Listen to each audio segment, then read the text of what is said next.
Telugu digital media network లో political కేటగిరీలో number 1 కేవలం 72 గంటల్లో 1,50,00,000 వ్యూస్ పైగా పాపులర్ టీవీ నెట్వర్క్. ఇప్పుడు రేవంత్ రెడ్డి అన్నారు, సీఎం రేవంత్ రెడ్డి సాక్షాత్ ముఖ్యమంత్రి పదవిలో ఉన్న వ్యక్తి మేము ఒక సంవత్సరము దోపిడీ చేయకుండా ఉంటే రుణమాఫీ చేసేస్తామన్న వ్యాఖ్యలు ఎట్లా చూస్తారు మేడం? ఇప్పుడు దొంగోడు ఉన్నాడు అనుకోండి, కొద్ది రోజులు దొంగతనం చేసేసి జైలుకి వెళ్ళేసి వచ్చిన తర్వాత అదే దొంగ బుద్ధి చూపిస్తారు.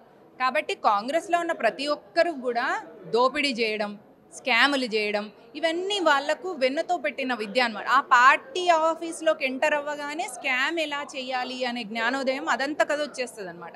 అట్లా రేవంత్ రెడ్డి గారు ఒక సంవత్సరం స్కాములు చేయకుండా ఒక సంవత్సరం నోరు కట్టుకొని ఉండి రుణమాఫీలో అదో ఇదో ఏదో అని అంటారు అనమాట. దాని అర్థమైంది, ఆ సంవత్సరం నేను నెక్స్ట్ వచ్చే సంవత్సరం నుంచి నా టాలెంట్ చూపిస్తా, నెక్స్ట్ వచ్చే సంవత్సరం నుంచి వెళ్ళి స్కాములు చేస్తా, నెక్స్ట్ వచ్చే సంవత్సరం నుంచి వెళ్ళి 1,000 కోట్లు వెనకేసుకుంటా. ఎందుకంటే మళ్ళీ జీవితంలో నేను ముఖ్యమంత్రిని అయితనో గాను, ఈసారే నేను అనుకోకుండా అట్లెట్లా ముఖ్యమంత్రిని అయినో, అడ్డిమారి గుడ్డి దెబ్బల ముఖ్యమంత్రిని అయితేనాయే, ఇవన్నీ ఆయన లోపల ఉన్న మనోభావాలు అన్నమాట. ఈ భావాలకు తగ్గట్టుగా ఆ నోటి నుంచి ఆ మాట వచ్చింది, నోరు కట్టుకొని స్కాములు చేయకుండా ఉంటా అని. ఇప్పుడు కేటీఆర్ అంటున్నారు బడే భాయ్ అంటే మోడీ యొక్క ఆశీర్వాదాలు పొందేందుకే రేవంత్ రెడ్డి సాక్షాత్తుగా బీజేపీ ఎంపీ అభ్యర్థులను గెలిపించే అవకాశం ఉంది అన్న టాక్ నడుస్తుంది. ఎట్లా చూస్తారు, నిజమేనా? ముఖ్యంగా ఒక విషయం గమనించాల్సింది ఏంటంటే, తెలంగాణలో కేవలం 17 సీట్లు మాత్రమే ఉన్నాయి. సో ఈ 17 సీట్లకు బీఆర్ఎస్ సపోర్టు, కాంగ్రెస్ సపోర్టు తీసుకోవాల్సిన దౌర్భాగ్యపు స్థితుల్లో భారతీయ జనతా పార్టీ లేదు. ఎందుకంటే భారతీయ జనతా పార్టీ ప్రొజెక్ట్ చేసిన ప్రధానమంత్రి క్యాండిడేట్ నరేంద్ర మోదీ గారు, ఆయనకు సరి సమానంగా అసలు ఎలా ఒక వ్యక్తే లేడు దేశంలో, ఒక నాయకుడే లేడు, ఒక లీడరే లేడు. కాబట్టి అల్టిమేట్లీ ఆయనే ప్రైమ్ మినిస్టర్ అవుతారు. మేము 400 పార్ అని ఎందుకు అడుగుతున్నాము అంటే, మేము ఇంకెక్కువ పని చేయడానికి ఆ 400 సీట్లు వచ్చినప్పుడు, 400 సీట్లు వచ్చినప్పుడు ఆ ఆనందంతో ఇంకెక్కువ పని చేయడం కోసం. ఎందుకంటే 2 సార్లు ఆల్రెడీ ప్రధాని అయ్యారు, 3వసారి కూడా ప్రధాని అయినప్పుడు ఇంకొక కొత్త ఇన్స్పిరేషనల్గా, ఒక కొత్త ఇన్స్పైరింగ్ థింగ్ కావాలి అంటే దానికి 400 సీట్లు ఉండడం కోసం మాత్రమే మేము ప్రయత్నం చేస్తున్నాం. ఎట్లయినా వారే ప్రధాని అయ్యేది. ఈ 17 సీట్లలో బీఆర్ఎస్ వచ్చేసి మీరు కొన్ని సపోర్ట్ చేయడం వల్ల బీజేపీని గెలిపిస్తున్నారని, కాంగ్రెస్ వచ్చేసి బీఆర్ఎస్ సపోర్ట్ వల్ల బీజేపీ గెలుస్తుంది అనేది మూర్ఖపు మాటలైతే.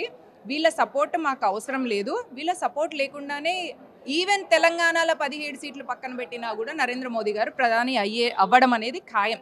మొన్న కేసీఆర్ రోడ్ షోలో బీజేపీ అంటే పులిహోర, కొబ్బరి చొప్ప, శ్రీరామ్, జై శ్రీరామ్, గుడి, దేవుడు, హిందూ మతం, ఇవే వ్యాఖ్యలు తప్ప ఏం చేయాలి ఏం చేయకూడదు అని తెలియదు అని చెప్పేసి కేసీఆర్ వ్యాఖ్యలు నమ్ముతారా? ముఖ్యమంత్రి సీటు ఊడిపోయిన తర్వాత కేసీఆర్ గారికి ఫ్రస్ట్రేషన్లో, డిప్రెషన్లో ఏం మాట్లాడాలనో తెలుస్తలేదు.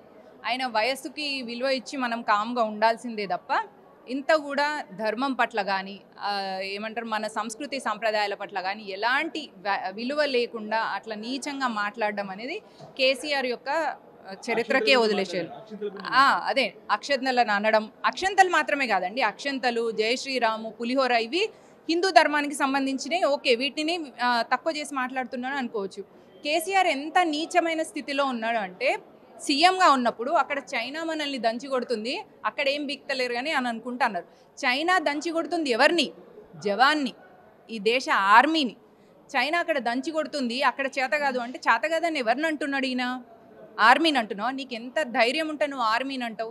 నువ్వు ఈ దేశ ప్రజల రక్షణ కోసం వాళ్ళ కుటుంబాలు వదిలేసి వెళ్ళిన వాళ్ళను పట్టుకొని అన్న మూర్ఖపు కేసీఆర్ రాముడిని అనడంలో వింతేమున్నది, హిందువులను అనడంలో వింతేమున్నది, అక్షంతలను అనడంలో వింతేమున్నది, పులిహోరను అనడంలో వింతేముంది? ఇప్పుడు ఢిల్లీ పోలీసుల విచారణకు హాజరు కాకపోతే రేవంత్ రెడ్డికి ఏమైనా శిక్షలు పడే అవకాశం ఉందా? అరెస్ట్ చేస్తారా?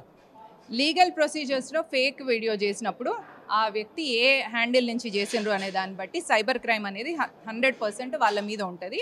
ఆ సైబర్ క్రైమ్ అకార్డింగ్గా 100% ఇన్వెస్టిగేషన్ జరుగుతుంది.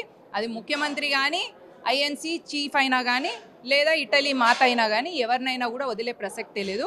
లీగల్గా క్రిమినల్ లా అకార్డింగ్గా, అంటే సైబర్ లాస్ అకార్డింగ్గా, ఐటీ యాక్ట్ అకార్డింగ్గా ఎలాంటి చర్యలు తీసుకోవాలన్నా అవన్నీ ఢిల్లీ పోలీసులు రేవంత్ రెడ్డి గారి మీద తీసుకోవడం అనేది జరుగుతుంది. బీజేపీ వాళ్ళకి మొన్నేమో ఈడీ, ఐటీ, సిబిఐ దాడులు అయిపోయినాయి, ఇప్పుడేమో పోలీసులను పంపిస్తున్నారు మా మీద అని చెప్పేసి రేవంత్ రెడ్డి ఇది తెలంగాణ గడ్డ అని చెప్తున్నారు. తెలంగాణ గడ్డ అయితే అర్థం కాలేదు. తెలంగాణ గడ్డ మేము ఏం చేయాలో మాకు తెలుసు అని చెప్తున్నారు ఆయన. తెలంగాణ గడ్డ మీద రేవంత్ రెడ్డి ఒక్కడే ఉన్నాడా? రేవంత్ రెడ్డి ఒక్కడే పుట్టిండా తెలంగాణలో? మేమంతా కూడా తెలంగాణ బిడ్డలమే. చెంగిచెర్లలో మొన్న 40 డబుల్ బెడ్రూమ్ ఇల్లులు ఉంటే మొత్తం ఆడున్న 6 ముస్లిం ఫ్యామిలీలకు ఇచ్చేసిండు, అక్కడ ఉన్న 30 హిందూ ఫ్యామిలీలకు ఎందుకు ఇవ్వలే? వాళ్ళు తెలంగాణ బిడ్డలు కదా. కొన్ని నీకు తెలంగాణలో నువ్వేమన్నా క్రాస్ బ్రీడ్ అయ్యి ఉండేది ఉంటే ఓన్లీ ముస్లిం అపీస్మెంట్ చేస్తావా? లేకపోతే నిజాం రజాకర్లు ఈ ఎంఐఎం పార్టీకి బూట్ లిక్కర్ అయిపోయిందా రేవంత్ రెడ్డి? ఎందుకు వాళ్ళకి ఇచ్చిండు, వీళ్ళకి ఎందుకు ఇవ్వలేదు? ఈ అన్యాయానికి సమాధానం చెప్పే కెపాసిటీ లేని రేవంత్ రెడ్డి ఈడీ గురించి సిబిఐ గురించి వెళ్ళి పోలీసుల గురించి మాట్లాడే స్థితికి వచ్చిండు. ఒక్కసారి చెంగిచెర్ల గురించి మాట్లాడమనండి. చెంగిచెర్ల గురించి మాట్లాడే దమ్ము లేని రేవంత్ రెడ్డి ఈడీ సిబిఐ గురించి మాట్లాడకుండా ఉండడమే బెటర్. Thank you madam.